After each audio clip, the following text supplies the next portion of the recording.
56-56. That's the second week in a row. I think we cut it right at 56-56. Oh, which really? Is, somewhat ominous. Yeah, very weird. Wow. Okay. Anyway, let's where do you want to start here? We got lots to talk about today. The debate really quick because sure. It seemed like that happened so fucking long ago, like always. But what a turn, like a disappointment this one turned out to be for me, at least. I was expecting more fireworks from one particular candidate. He was not very good. He was, in fact, I would say awful. Only one laughable point that really sticks up in my mind when he was talking about Biden wake him up at 4 p.m. to do something. And it just was pointing to the fact that he goes to bed really early and does nothing. But the way I look at it, I mean, at least from a quick overview, Kamala came out really good from this debate. Yeah. She was able to articulate herself really well, better than Trump at least. And she sucked him in several times into some arguments. And you can make the argument, sure, it could have been a 3-on-1 in the fact that the two moderators, they were fact-checking Trump and they didn't fact-check Kamala once. But the reality is he didn't have a good showing. I don't know if he didn't get whatever pumped into his system beforehand, or maybe he just expected her to do far worse. He underestimated her. Really? I don't know. Maybe questions were handed out beforehand. I don't know. Or maybe questions were removed that would have been really hard to answer. Again, I don't know. Either way, the debate was just awful, and they're going to do one more, right? They're not. I don't think they're going to. She wants to, but he doesn't want to. I mean, if you were him, look, I'll tell you what I think about all this. This was a masterclass in some kind of information management strategy that does not have a name yet, but I'll describe it to you. The mainstream press does a killer job just making shit up that Trump, decides that he has to spend time refuting during the debate. It's all over the place, right? It's this idea that, that you can't terminate a pregnancy or terminate an infant following the birth, even though, and I think Walls' home state of Minnesota, this is a possible outcome. Certainly the late-term abortion is. I'm not 100% sure on exactly the nature of the post-birth I'll call it the murder of the kid. My understanding is that you just basically don't treat the infant and allow nature to run its course, which is unbelievably inhumane and should be criminal. But we'll leave that for now to keep YouTube happy. You have stuff about the the Venezuelan immigrants overrunning places in Colorado. We talked about that on this show. The mayor of that town, Aurora, Colorado, was on Fox 2 weeks ago at this point, talking about exactly that. And, the debate moderator, who may as well have been, wearing a Kamala Harris jersey, says that they called the city manager and he said no. Incredible, right? This style of information management that was employed during the debate is the first of its kind. Certainly in that stark an example, that obvious an example, where what they've done is they've established the lie via their reporting. Trump and his, the general sort of Republican supporter doesn't know what's true and what's not, because they are, again, sort of Cheerio eaters watching media stuff all the time, right? Legacy media. So Trump decides, erroneously in my view, and it sounds like in yours too, that he's going to spend the precious moments he has at the debate trying to explain to people that not only is the story true because he saw it on Twitter, which sounds nuts to normal people, by the way, even though for me and you, that's a much more reliable place to get information than Dana Bash and, Muir or whatever that guy's name was, who was, Don Lemon. Exactly. You're going to get better information on Twitter than you do from legacy media. Everybody knows this, except the people who are watching the debate. Mistake on Trump's part and poor preparation from his people as well. So he decides he's going to try and make the case live on TV while, Comrade Kamala Sutra is just cackling next to him in the split screen because he sounds nuts to the people who are watching the debate, because he's trying to say that all the legacy media stuff is not only wrong, but actually this anonymous account on Twitter that's posting videos of the Haitian guy eating the cat, or the Venezuelan guys running through a building with machine guns, or ballot harvesting stuff, or whatever, right? Stuff that is demonstrably true to the audience that is not watching the debate, but is impossible to convince the audience watching the debate of. So now he's fighting this sort of this two-front battle, one with the moderators about them not being legitimate, one with Harris about her talking points, which are not true, and one with the people watching, right? So it's actually a three-front battle.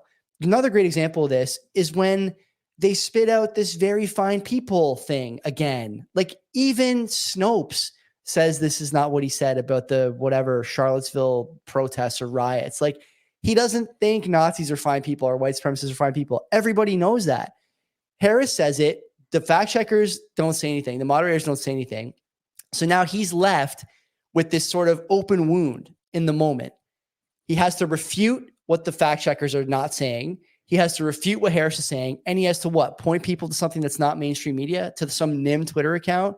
He can't do it all, but he falls for the trap anyway. That was incredible information management strategy by Harris and by the press for that debate. Outstanding job by them. That's a gold medal effort from them to put him on his heels, and he was on his heels the entire night. You may not like that state of affairs, that statement, but I think any impartial person would say that Harris put him on his heels with the help of the debate team. That's problem number one for him. Problem number two is that the debate moderators put him in a situation where he was constantly having to sort of defend things that Harris was saying about him, while also not answering any questions about her own policies. They didn't talk policy basically the whole night, right? Harris offered this long-winded talk about how she was raised a middle-class kid. And by the way, she gave the same fucking answer to an interview like 2 days ago. It's like the only thing she knows how to say. I was raised a middle-class kid. I had a mom, but she didn't do all the raising. There's this other woman involved, blah, blah, blah, my sister, and blah, blah, blah.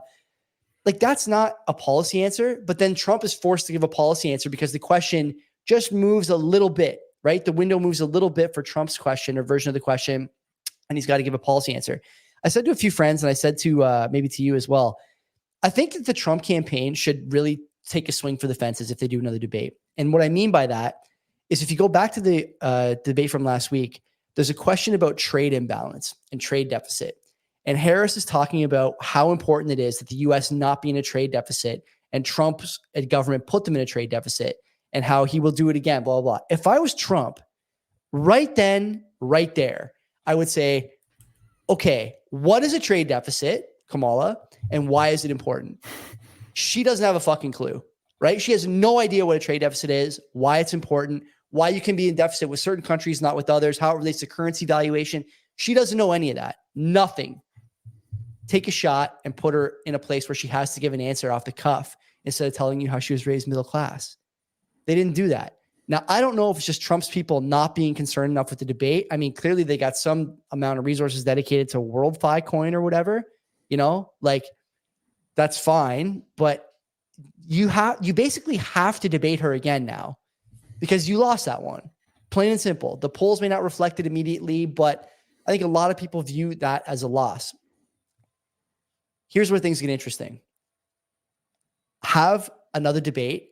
Don't do it with the mainstream press.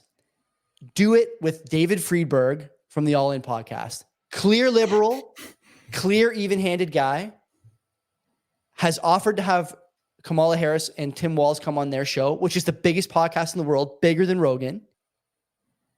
They won't do it. They had Dean Phillips, who's a liberal Democrat. They had RFK, who's a Democrat. They had Trump, and I think they've had one other candidate, including Vivek, but he's obviously no longer a candidate at this point. That's where they should debate. And I think that Trump should be as public as possible and tell those guys on All In to be as public as possible too, and say, look, we want to have a debate. We would give the candidates the questions in advance because we want them to have the best answers possible, but we will press on follow-ups on both sides. Harris will never agree to that. She does not have the IQ points for it. She just doesn't have the competence to do a debate like that with someone who is very clearly smarter than her, not afraid to show it, and has no skin in access or other nonsense that these other journos have. That would be the ideal outcome. Instead, what are we going to get? We're going to get a civil war in November, basically, instead of any of that stuff. And, you and I will talk about it and maybe bring on some of our American friends. And you know, it'll be a couple of good weeks of content. Maybe the Republic will fall, maybe it won't. But you know, instead of all that, we're gonna get the usual shit show. So just strap in, enjoy the ride. You know, it doesn't matter who wins. Either you get Kamala, who will accelerate the decline, or Trump, who will try and slow it down. But you're gonna get the decline either way. It's a predetermined outcome, I think, at this point. Did you notice her message? And she said it multiple times in the debate that she's trying to elevate people rather. It's party of joy and soy, man. It's all these people who think they need to be elevated by a candidate because their lives are so fucking sad and they're so pathetic that they view that this political savior will be the one that gets them to the next sort of phase of their development. Spoiler alert, they won't. And people are just so sad and distraught and detached from reality that they think this is going to happen, right? They're all the vibes. It's a different way of doing it. It's rather than attacking, they're trying to say that let's try to make everything better. Let's rather than attack somebody. But the thing is, she can't say how she's making it better, right? It's just a pure vibes play, right? The party of joy and soy, as I like to say. Now that whole idea, that narrative, and the thought of that, it's bleeding into our politics as well. I was watching the House of Commons today. They're back today, right? Yeah. And that was one of the messages, was that instead of attacking people, they're talking to conservatives, we are just trying to work to make things better for people. So it's also a way of talking in politics over here. And you know what? For some people, it's going to work. You may not think so. You may. I don't know.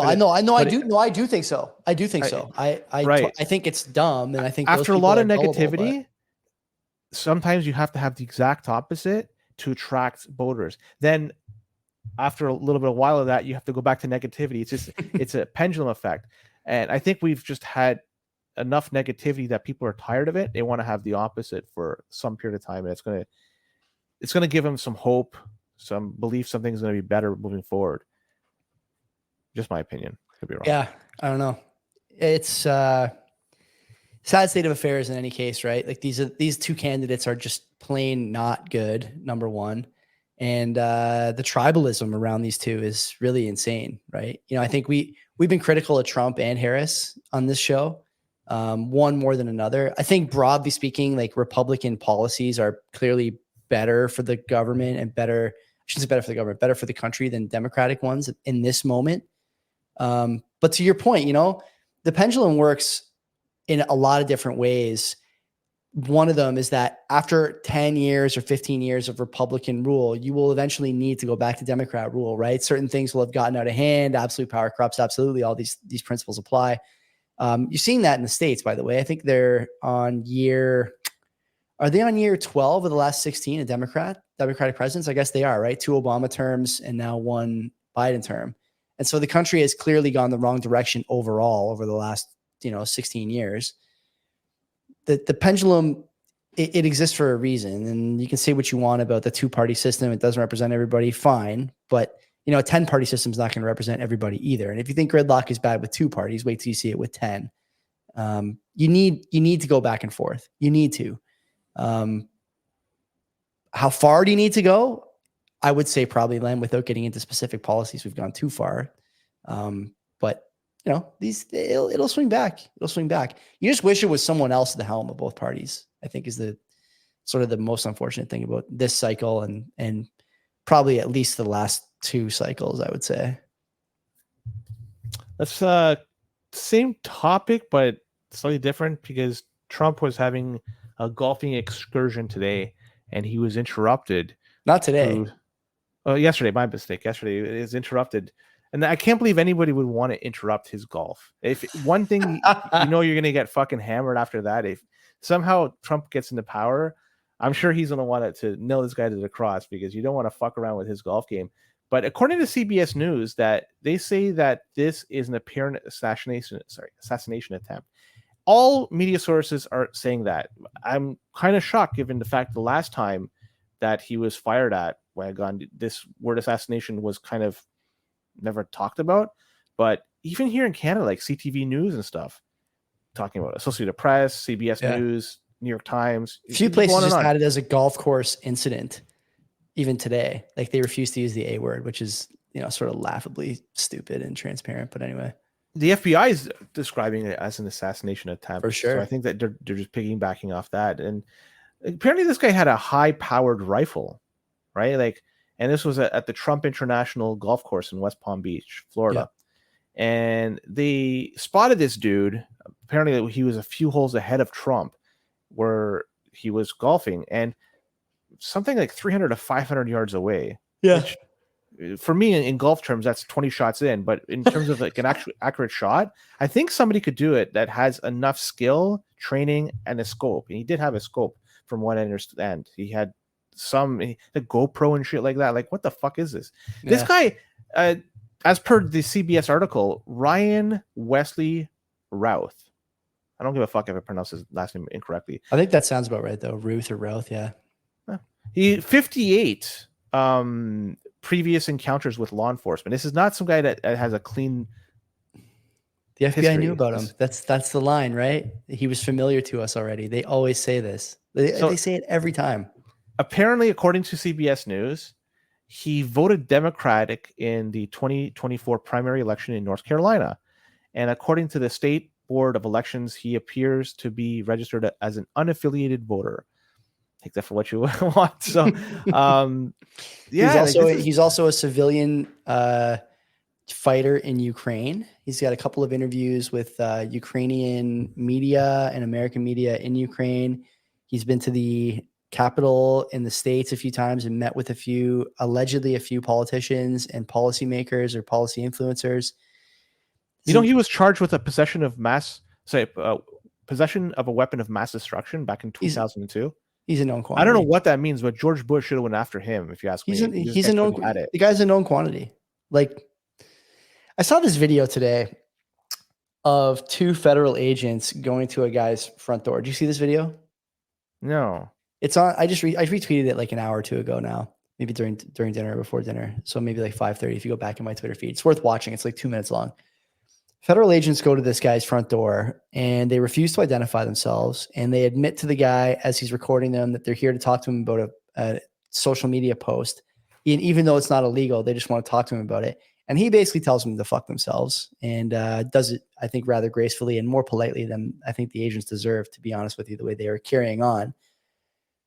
The FBI has resources for this, but they don't have resources for this guy who's clearly into war. His Twitter feed is gone now, but it wasn't gone yesterday. And some of the tweets are insane. He's putting his phone number on there, talking about he's got Afghan soldiers he wants to send to the front lines of Ukrainian battles and all this stuff, and talking about how, the party of the Democrats their goal should be to keep America democratic at any cost.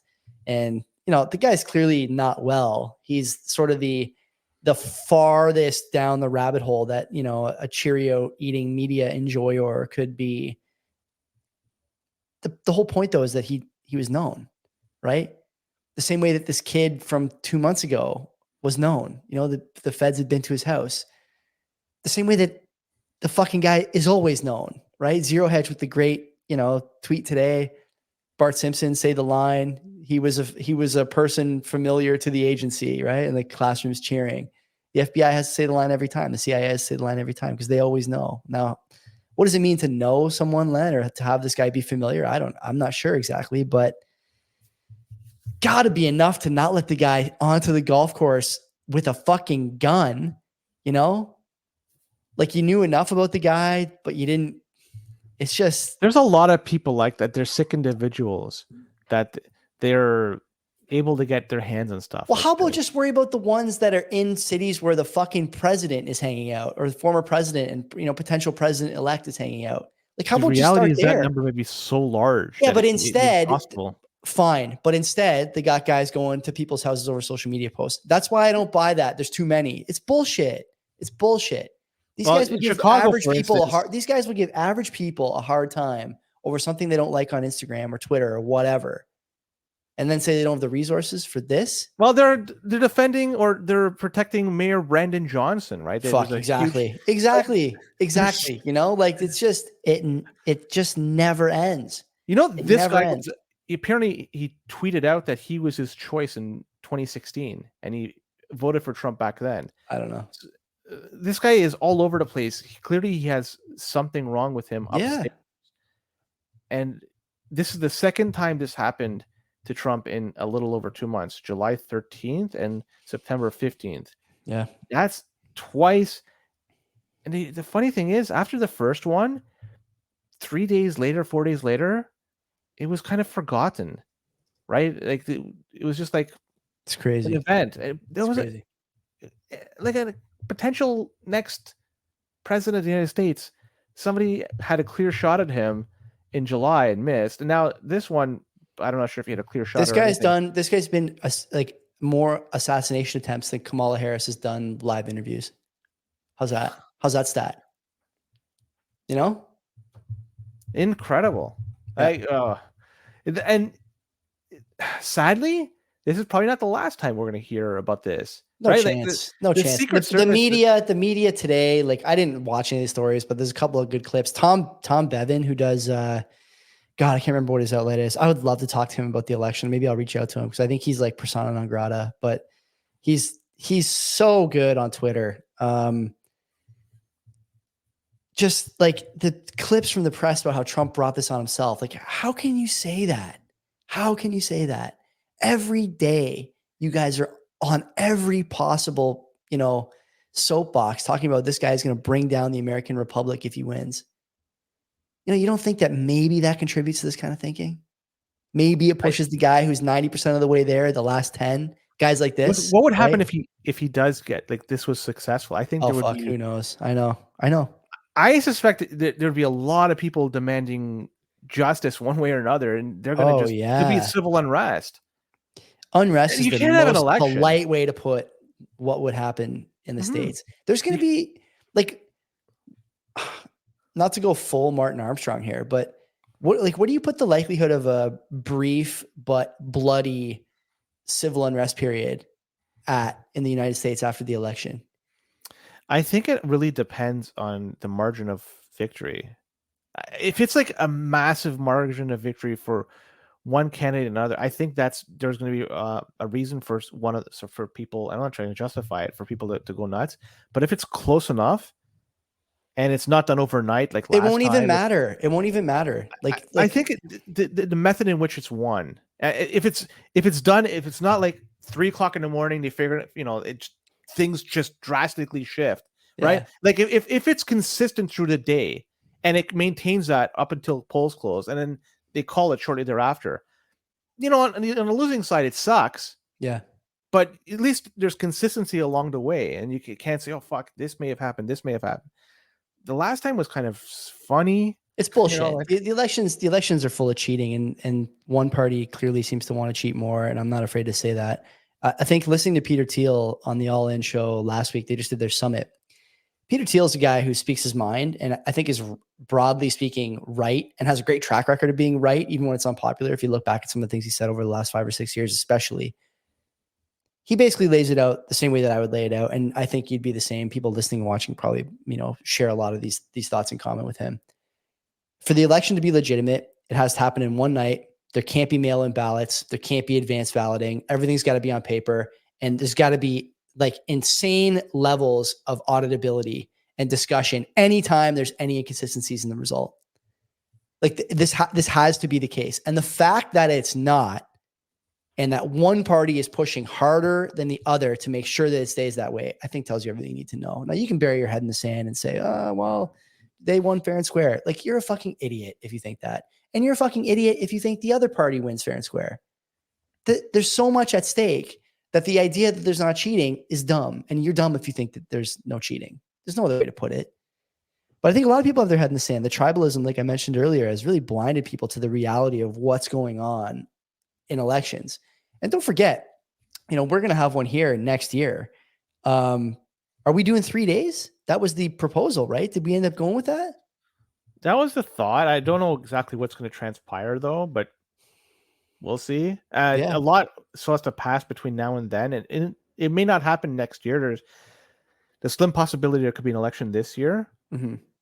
I don't think it's going to happen, but it doesn't sound like possible. It sounds like the Liberals cut a deal with the bloc. Honestly, I don't know. I don't know if it's a deal that was. I don't think that Karina Gold today was smiling. Karina Gold was smiling awfully big today for someone who may be in danger of going to the ballots. So I think that they've done something behind the scenes, even if not with the NDP.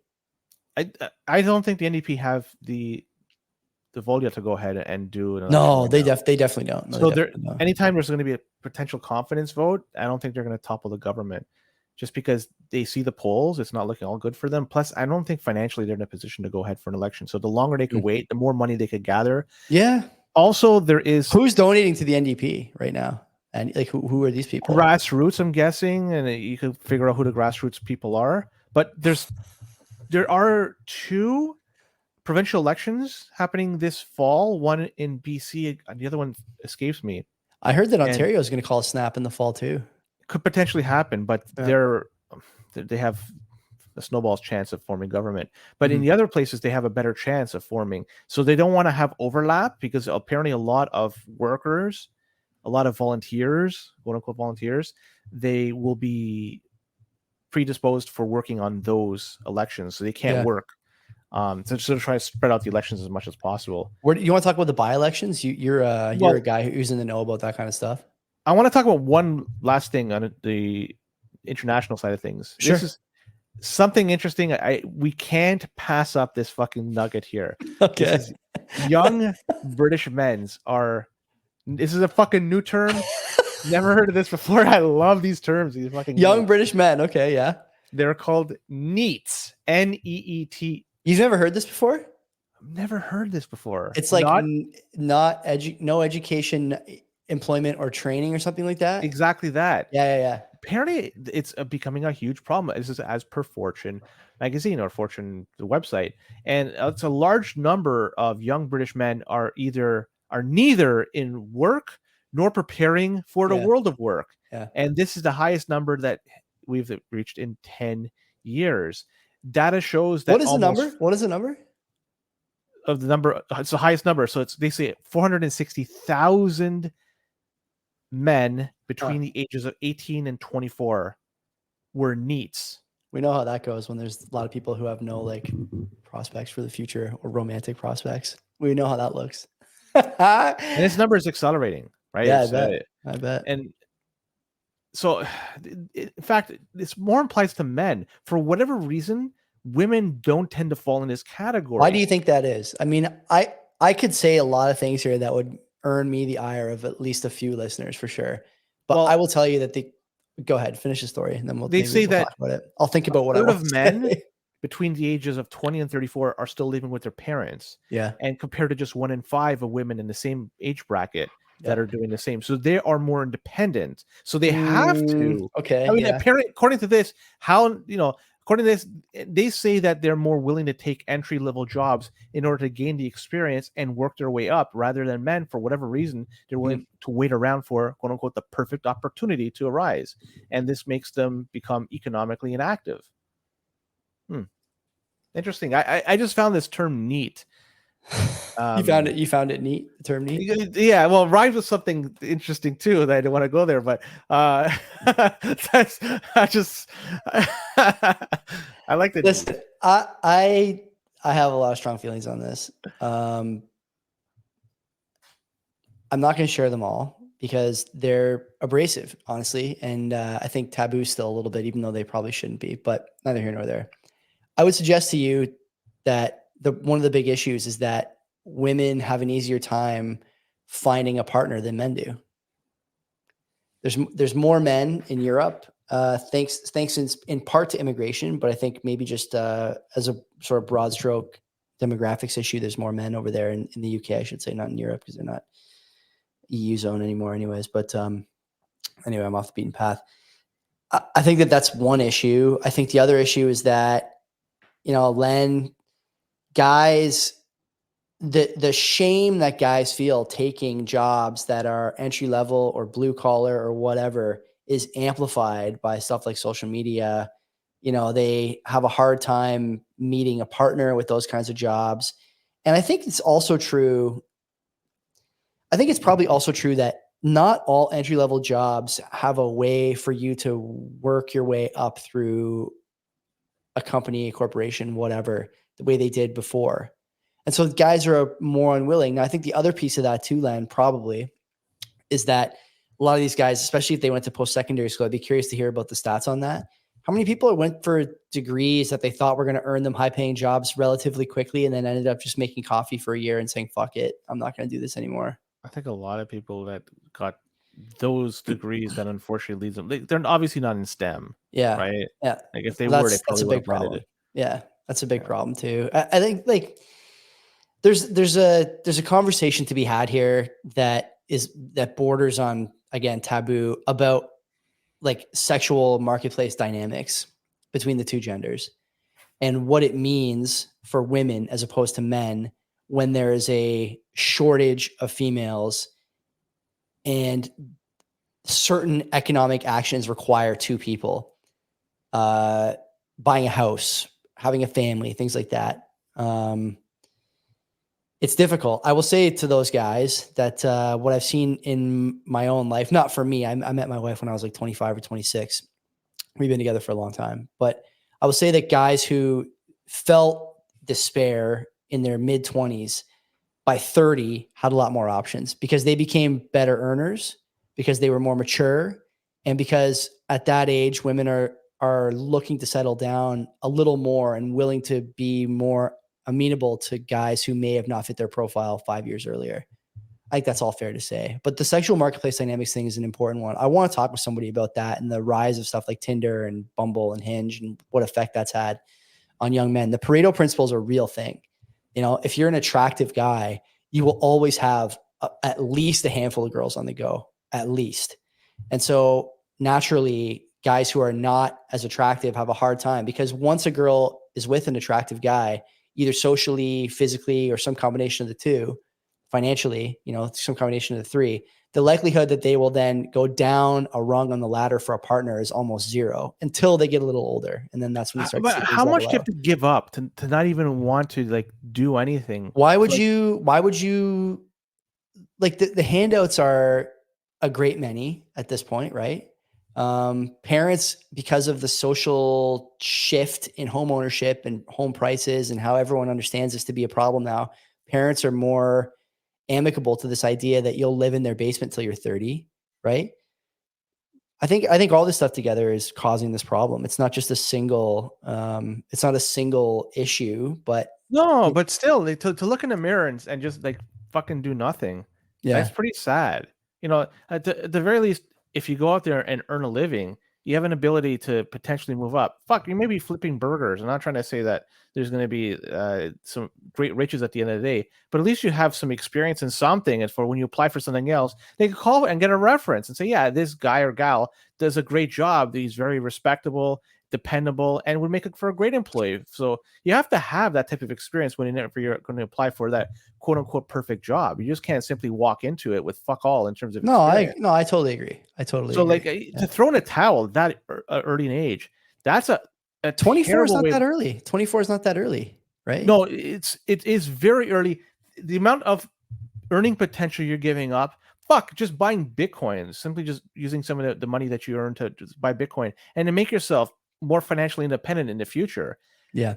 You know, if you really wanted to, like if it's so difficult to find somebody, people go abroad and find somebody. You know, they go to wherever and find love there. But you have to have something first in order to do that. You have fucking nothing. Yeah, Living in your parents' basement, just playing potentially, video games. potentially, yeah.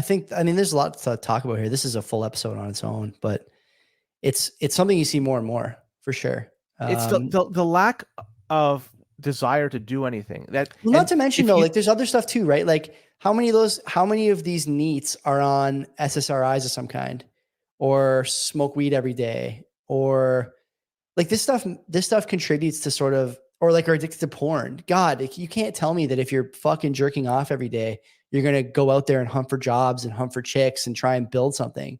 You don't have the juice. You just don't have the juice.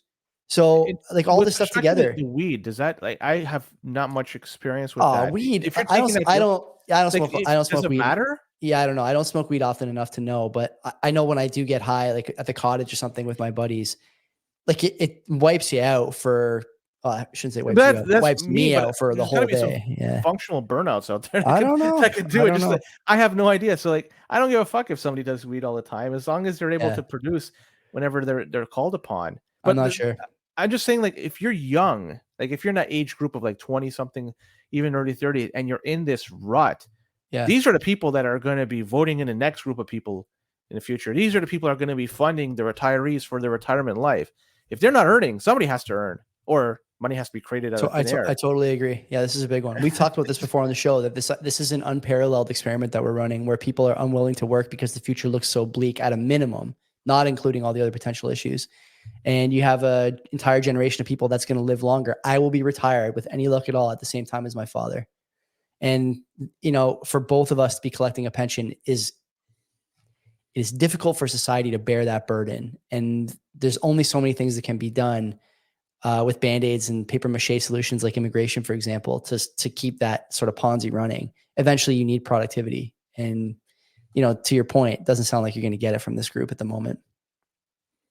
We have a couple of by-elections that are going to be going on today, and it's one in BC, one in Manitoba, I believe it is. This is going to be interesting because Influential. sorry, not Manitoba. My mistake. It's one BC, one in or Manitoba, but Quebec is the other one. Quebec, it's Lemaitrie's yeah. old riding. So the Liberals, if they don't have a good showing here, this is going to look.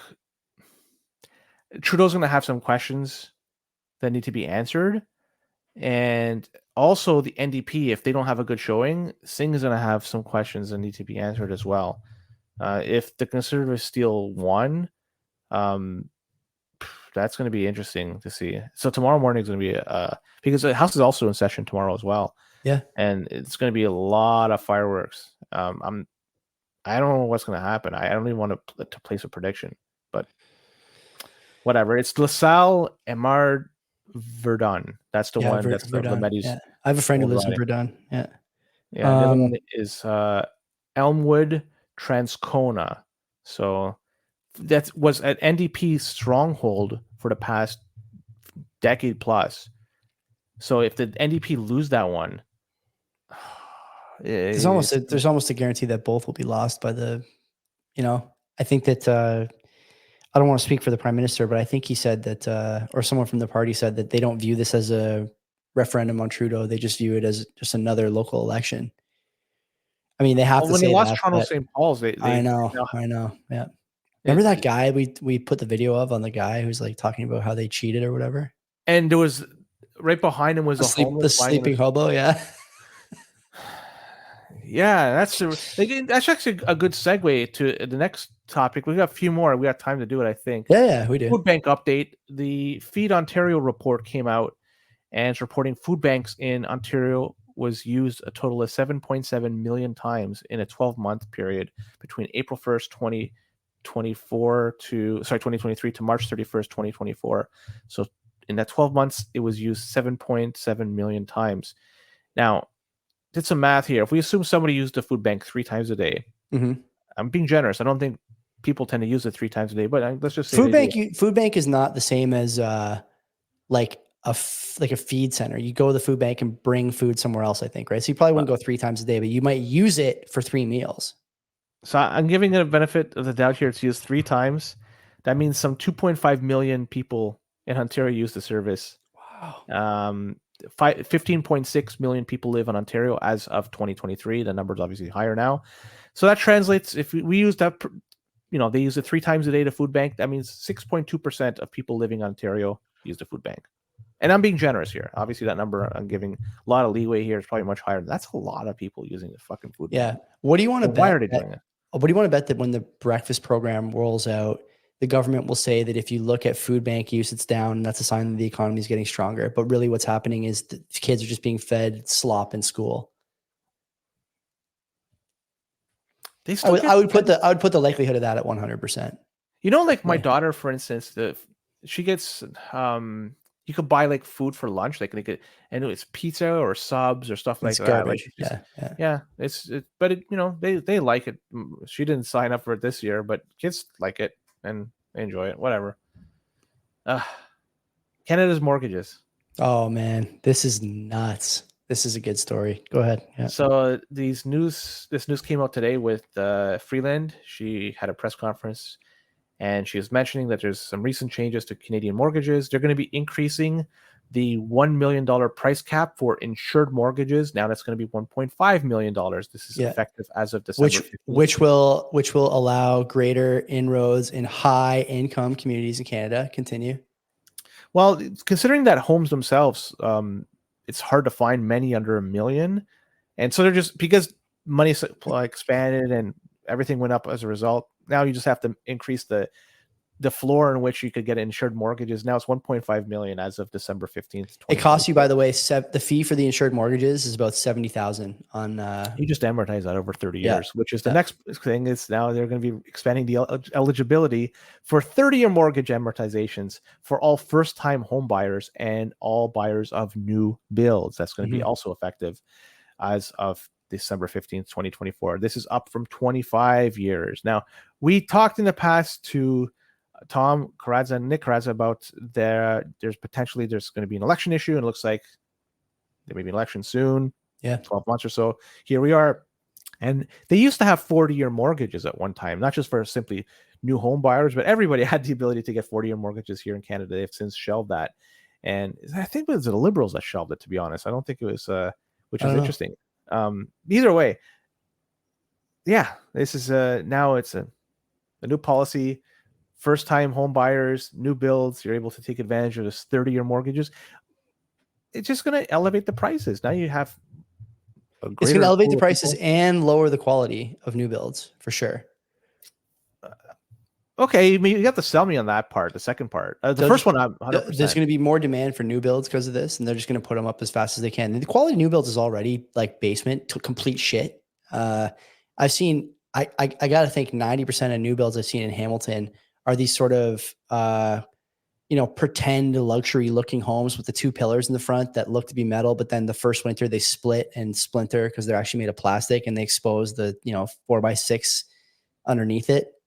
This is the big problem I have with this is that it's clearly a two-pronged but a two-pronged defense mechanism. One, for the voters, right? People who don't understand that this is going to eventually lead to their demise. Like I said last week, I've said many times, we'll clap for this. But isn't this also indicative that there's a real problem with pre-sale closures right now? People can't. There is people walking away. Right. I think that's the big thing. I think that's the one that really counts. And so it's funny when people say, I hear people, like friends of mine will say like Ford is in bed with the builders, blah, blah, blah. Like, well, what is this then? This is support for pre-sale more than it is anything else, because it's not going to help you. You're going to have to work 5 years longer. Your payments are going to be brutal. You're going to be more susceptible to interest rate volatility because you're going to have longer amortization, I should say. Like this is not going to help you. You know what this highlights, Joey? When debt is harder to get, which happened when they increased interest rates. Yeah. And these people that trying to complete or finalize the purchase of these new builds and they couldn't secure the mortgages. The whole economy is built on fucking debt. Everything is built on debt. 2% is debt. When it's built on debt, it can't sustain itself forever because there's going to come a point in time when debt runs dry, when either it gets too hard to issue debt because rates are too high, or banks are unwilling to lend out money because they just don't have anything to lend out. That's a big one. This is going to be really problematic when the next time we have a situation like we had in 2008, because now everything is now a multiple of that, and things when they crash, it's going to fall even harder than where it fell back then. I'm thankful I have a lot of Bitcoin. And also thankful I own, not outright my house, but I've been here for a long time, so I've got a decent amount of ownership here. Yeah, I'm in a much better position than a lot of other people. For sure, man. Even if I theoretically just walk away from my house, like I have. About too? Like, isn't the other problem too? Like, if you want to up, this is the other thing. Like, we talk about family formation sometimes on this show. We obviously had, I can't remember, Dan Hess on More Births. If you're if you're in my situation a year ago, right? My wife and I wanted to move. Our neighborhood was going downhill. Another shooting in my old neighborhood, by the way, over the weekend. If you wanted to move out of your neighborhood to a nicer part of town because your earning power went up, let's say it went up by 15% over the last 5 years. Who knows? I think mine went up a lot more than that, but it's neither here nor there. And you wanted to start a family, get something bigger, or some combination of those two things. So you decide you want to move. You actually have less purchasing power than before because now you're competing with this bonus that these other people get, right? You can do 30-year AM if you're a first-time home buyer or if you're buying a new build. And I would have been neither of those things, right? And so you're fighting now with people who ostensibly have just made, like, your people are being rewarded for making poor decisions. Like, I hate to say it, but what else can you call this group? These are the people who made poor decisions. These are the people whose families made poor decisions. Like, yeah, bank of mom and dad helps sometimes. I got a loan from my dad when I bought my first house. I'm not ashamed to say that. He made a lot of good choices. And I made a lot of good choices along the way. And like that kind of stuff compounds. Yeah, welcome to the world of reality, right? Good decisions compound on each other. And you benefit from those things as an individual or as a lineage. Plain and simple. And so if you get into a situation where now you want to cash in on some of those good decisions and you find yourself competing with people who did the wrong things along the way and can now get an uninsured or insured mortgage at 30 years while you got to play a 25-year game, how fucking fair is that? It's not. Let's be honest. There's a lot at play here, a lot of variables, right? For sure. And as we said before, who are like the have-nots significantly outnumber the haves in this country now. And that gap is growing every day. It's clear in the policy decisions. So you gotta think about these things, man. If you decide to stay here, like I'm pretty content where I am, but this was a signpost day for me. The people making policy don't care what I want or what I think I should have or about the good decisions I've made. In fact, I'm at this point, if I was going to move, I would feel like I'd been penalized for them.